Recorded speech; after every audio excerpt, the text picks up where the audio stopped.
Mayor, council members, my name is Bob Stein. I do commute on a bike to work every day. I have for 47 years. Ride on Austin every day to work at Rice. Monday morning I rode on it with my grandson. School was out, only to find that they were tearing up Austin. As one speaker has mentioned, I heard nothing about this, and I don't think any council members voted on this. This was a unilateral action by the mayor. I respect that. I live in the Heights, and the 11th Street bike path was built 2 years ago. It was a controversial decision, carefully studied. It is not about bikers. It's about old people and little small children. There are 3 schools, Harvard, Haag, Helms. Talk to the principals at that school, at each of those schools. Children, including 2 of my grandchildren, ride their bikes every day. It's not even the bike path.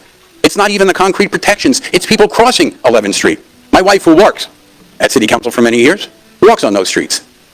It is the traffic that slows down. All I'm asking council to do and the mayor is carefully study this, not make a midnight decision to pull up the barricades.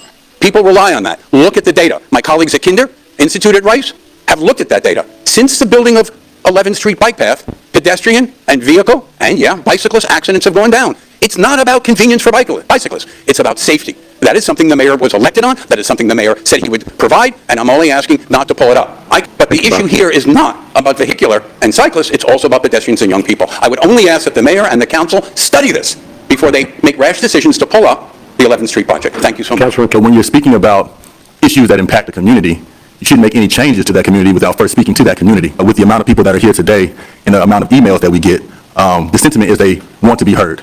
All I'm asking the mayor and the council to do is listen to the community. Not only, I think Memorial High Street Development has good data on crashes, pedestrian injuries, but talk to the principals of those public schools. Helms, Harvard, Haag. Those are kids riding to school every day. Tearing up the 11th Street will prevent those kids from riding to school, but also the cross streets.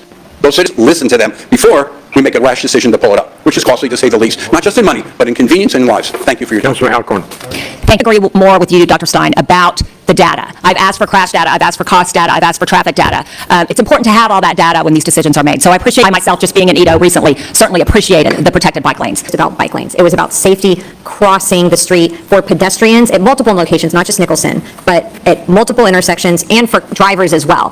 One of the challenges we have around schools, when we talk about, I know we've had some residents in Montrose and other areas, we have clusters of schools together, and a lot of those families do not qualify for the bus because they live so close. So all of those families walk, all of those families bike because of where those schools are located. So I appreciate. I cannot live with having a due process. All I ask the council and the mayor to do is, like he has, he's consulted obviously with the Austin community, half a dozen people spoke today.